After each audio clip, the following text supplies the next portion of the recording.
Hello guys, मी Sanjivani and आता आपण संहिता अध्ययन 1मधील 10वा अध्याय रसभेदी अध्याय हा अध्याय आपण पाहणार आहोत. याचा आपण फर्स्ट पार्टमध्ये रसांचे पांचभौतिकत्व आणि रसविशेष लक्षणं हे दोन टॉपिक बघणार आहोत. तर आता आपण सुरुवात करूया. रसांचे पांचभौतिकत्व त्याच्यामध्ये श्लोक श्वांभोग्निश्वांभु तेजः ख वायवग्न्य नीलगोणिलैः द्वयल्बनैः क्रमात् भूतैः मधुरादी रसोद्भव.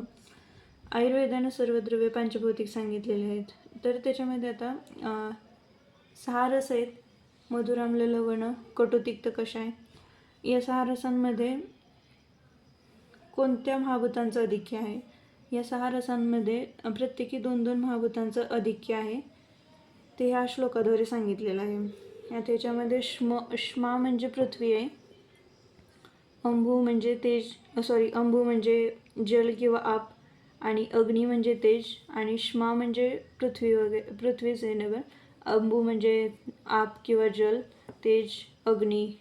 नंतर ख म्हणजे आकाश आहे, आणि वायू महाभूत, आणि अनिल म्हणजे पण वायू महाभूत आहे, आणि गो हा शब्द पण पृथ्वी महाभूतासाठीच वापरलेला आहे. तर आता आपण बघूया कोणत्या रसामध्ये कोणत्या 2 महाभूतांचे अधिक्य आहे. या श्लोकाद्वारे हे सांगितले की मधुरादी रसांमध्ये प्रत्येकी 2-2 महाभूतांचे अधिक्य आहे. ते क्रमानं खालीलप्रमाणे आहे. मधुर रसामध्ये पृथ्वी आणि आप महाभूताचं अधिक्य आहे. आप म्हणजे जल महाभूतांचं अधिक्य आहे. नंतर आम्लमध्ये तेज आणि पृथ्वी, लवणमध्ये तेज आणि आप, तिक्तमध्ये आकाश आणि वायू, कटू किंवा त्याला उष्ण पण म्हणतात, त्याच्यामध्ये तेज आणि वायू महाभूतांचं अधिक्य आहे. आणि कषायमध्ये पृथ्वी आणि आप महाभूताचं अधिक्य आहे. आता आपण रसविशेष लक्षणं बघूया. त्याच्यामध्ये पहिल्यांदा मधुर रस. मधुर रसामध्ये श्लोक तेषां विद्याद रसम स्वादुम यो वक्रम अनुलिंपती आस्वाद्यमानो देहस्य रादयो अक्षप्रसादनः प्रिय पिपीलिकादीनाम.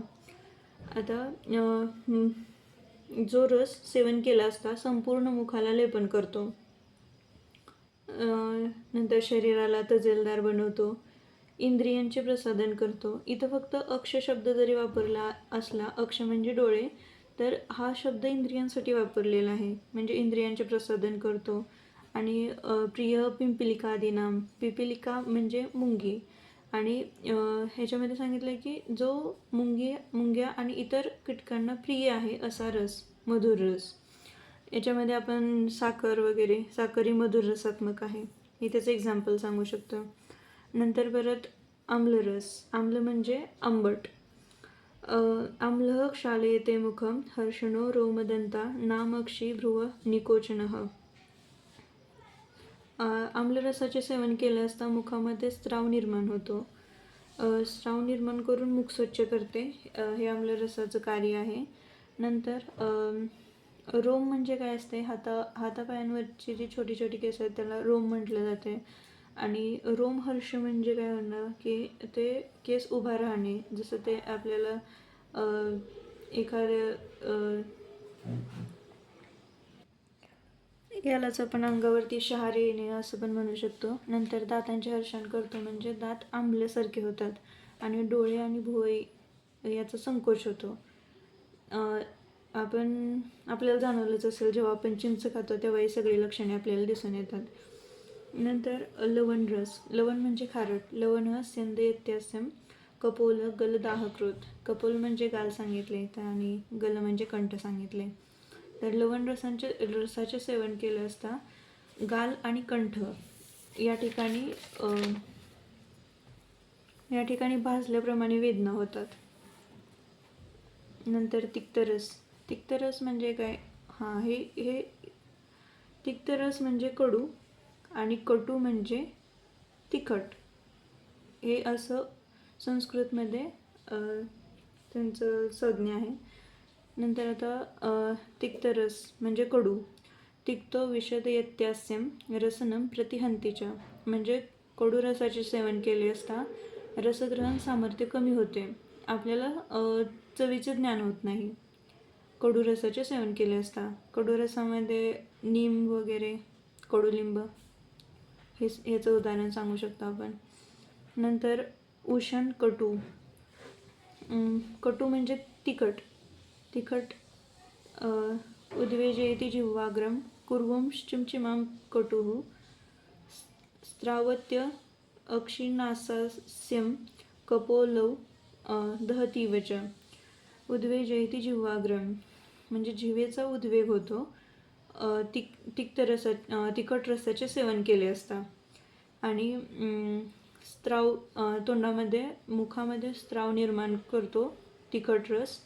आणि अक्षी म्हणजे डोळे आणि नासा म्हणजे नाक. तर हे आपल्याला खूप वेळा जाणवतं की जेव्हा आपण तिखट काही खातो, भाजी वगैरे, तेव्हा मग आपल्या नाकामधून आणि डोळ्यामधून पाणी येतं.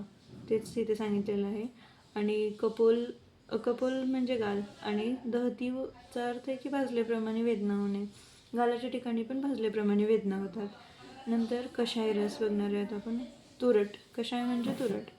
कषायो जडे जिव्हा कंठस्त्रोतो विबंधकृत. इथं कंठस्त्रोतो विबंधकृत असं आहे. तर कषाय रसाचे सेवन केले असता जडे जिव्हा म्हणजे जीभ जड आल्यासारखे होते. जिभेला चव कळत नाही आणि बोलण्यामध्ये पण बाधा निर्माण करतो. म्हणजे बोलण्यामध्ये पण आपल्याला स्पष्ट कळत नाही की तो व्यक्ती काय बोलतोय ते. कषायो जडे जिव्हा कंठस्त्रोतो विबंधकृत. कंठ म्हणजे तर कंठासंबंधीच्या स्रोतसांमध्ये अवरोध निर्माण करतो, म्हणजे की अडथळा निर्माण करतो.